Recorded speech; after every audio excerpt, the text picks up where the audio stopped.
नवरात्रि का पावन पर्व शक्ति की आराधना और आध्यात्मिक जागरण का महानुष्ठान है। आज गोरखपुर के गोरखधाम मंदिर में उत्तर प्रदेश के मुख्यमंत्री योगी आदित्यनाथ ने देवी स्वरूपा 9 कुमारी कन्याओं का विधि विधान से पूजन एवं आरती की।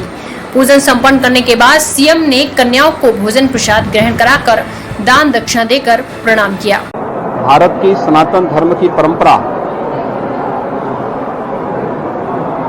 वर्ष में 2 बार वासंतिक नवरात्रि और शारदीय नवरात्रि के आयोजन को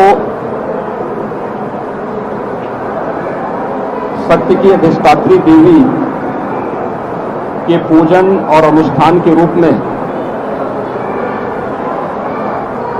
आयोजित करती आ रही है। हजारों वर्षों की इस विरासत पर हर भारतीय को गौरव की अनुभूति होती है। वर्ष में 2 बार यह अवसर आता है जब हम अपने समाज को उस सभ्यता, उन संस्कारों और उस संस्कृति के साथ उसका एहसास कराते हैं कि मातृशक्ति का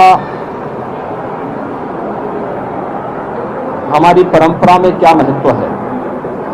और आज हम सबका सौभाग्य है कि शारदीय नवरात्रि की 9वीं की तिथि देवी स्वरूपा कुमारी कन्याओं के पूजन का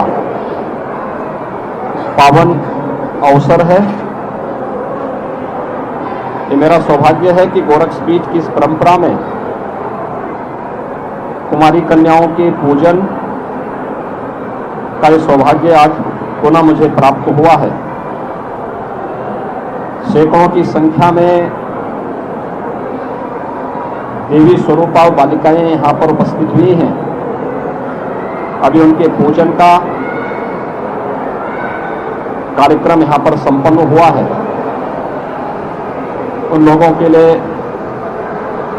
9 दिनों में यहाँ पर शारदीय नवरात्रि का जो विशेष अनुष्ठान चलता है, उस अनुष्ठान के कार्यक्रम के उपरांत आदिशक्ति मां भगवती दुर्गा के भोग प्रसाद के लिए जो प्रसाद बना हुआ है वो उन्हें इस समय वितरण करवा करके उन सभी देवी स्वरूपा बालिकाओं को वह प्रसाद खिलाया जा रहा है। भारत की सनातन धर्म की परंपरा के अंदर मातृशक्ति के प्रति हर भारतीय के भाव को प्रदर्शित करने का ये सबसे सशक्त माध्यम भी है। और मुझे लगता है कि हमें अपने पर्व और त्योहारों के इस महत्व को, कि मातृशक्ति किसी भी क्षेत्र में कम नहीं है, कमजोर नहीं है, उनके प्रति यह भाव, यह पवित्रता का भाव हर एक मन में आना चाहिए। अगर हम देवी के स्वरूप को, जैसे हम सामान्य रूप से पूजा अर्चना तक रखते हैं, व्यवहारिक रूप में भी लेने लग जाएंगे तो मातृशक्ति के साथ, बहन बेटियों की सुरक्षा के साथ यदा कदा जो घटनाएं देखने को मिलती हैं उनको नियंत्रित करने में सफलता प्राप्त होगी। हमें इन संस्कारों के साथ और इस परंपरा के साथ जुड़ना होगा। दूसरा, सत्य की अधिष्ठात्री देवी की पूजा का महत्व इस बात को प्रदर्शित करता है कि वो आदि शक्ति है। इस चराचर जगत की हर एक शक्ति का आधार है। तो स्वाभाविक रूप से बालिकाओं के प्रति, महिला या बेटियों के प्रति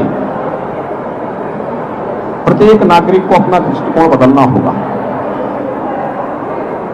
वे सबला हैं, हर एक क्षेत्र में नेतृत्व दे सकती है, समाज को योग्य मार्गदर्शन कर सकती है। इसलिए बालिकाओं की सुरक्षा के साथ साथ उनकी शिक्षा, उनके स्वास्थ्य और उनके स्वावलंबन के लिए, उनके सम्मान के लिए अभियान को आगे बढ़ाना होगा। हमें इस बात पर प्रसन्नता की अनुभूति है कि सरकारें इसके बारे में काफी चैतन्य हैं। प्रधानमंत्री मोदी जी ने बेटी बचाओ बेटी पढ़ाओ के माध्यम से जो अभियान प्रारंभ किया वह बेटी को बचाओ के लिए भी है और बेटी को पढ़ाने के लिए भी है। एक बेटी बचेगी, एक बेटी पढ़ेगी तो वह समाज में सम्मान और समाज में स्वावलंबन के मार्ग का अनुसरण स्वयं करती हुई दिखाई देगी। समाज की चैतन्यता उसे आगे बढ़ाने में मदद करेगी। मातृवंदना का कार्यक्रम या बेटियों की सुरक्षा के लिए चलाए जाने वाले तमाम ये कार्यक्रम हमें इस दिशा में एक नई दिशा प्रदान करते हैं। हमने भी इस दिशा में बहुत सारे कार्यक्रम उठाए हैं। खासतौर पर मुख्यमंत्री कन्या सुमंगला योजना, जिसके माध्यम से बालिका के जन्म से लेकर के स्नातक तक की शिक्षा के लिए फ्री एजुकेशन के साथ ही उन बालिकाओं के लिए 15,000 के पैकेज की व्यवस्था इस योजना के अंतर्गत प्रारंभ की गई है और 10 लाख से अधिक बालिकाएं अब तक इस योजना से आच्छादित हुई हैं। इसी प्रकार से प्रदेश के अंदर सामूहिक विवाह की योजना के माध्यम से भी उन गरीब कन्याओं की शादी के लिए जिनके अभिभावक इस योग्य नहीं है कि वे अपनी बालिकाओं की शादी करवा सकें, इस दिशा में भी एक प्रयास हुआ है, जिसमें अब तक लगभग 2.25 लाख बालिकाओं की शादी ब्याह के कार्यक्रम सफलतापूर्वक आयोजित हुए हैं। मिशन शक्ति का कार्यक्रम उत्तर प्रदेश के अंदर इसी अभियान का हिस्सा है।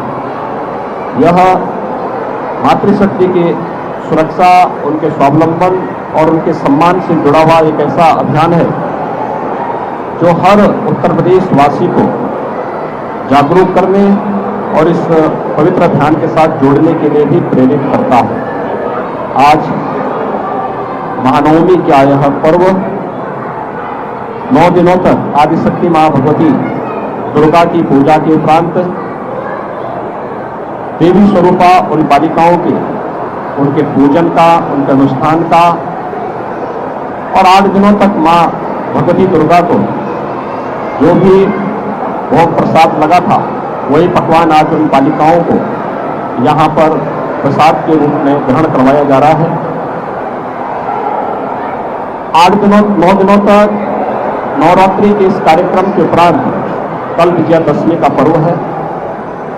सत्य, न्याय और धर्म के पथ का अनुसरण करते हुए बड़ी से बड़ी ताकतों को कैसे परास्त किया जा सकता है, विजयादशमी का यह पर्व हम सबको सत्य के मार्ग का अनुसरण करने, धर्म के पथ पर सदैव निरंतर आगे बढ़ने की प्रेरणा प्रदान कर रहा है।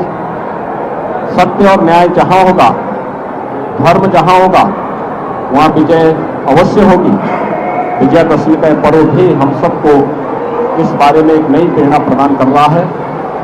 मैं शारदीय नवरात्रि की पूरे प्रदेश वासियों को हृदय से बधाई देता हूं, अपनी शुभकामनाएं देता हूं। शारदीय नवरात्रि के उपरांत कल विजयादशमी का पावन पर्व होगा। मर्यादा पुरुषोत्तम भगवान श्री राम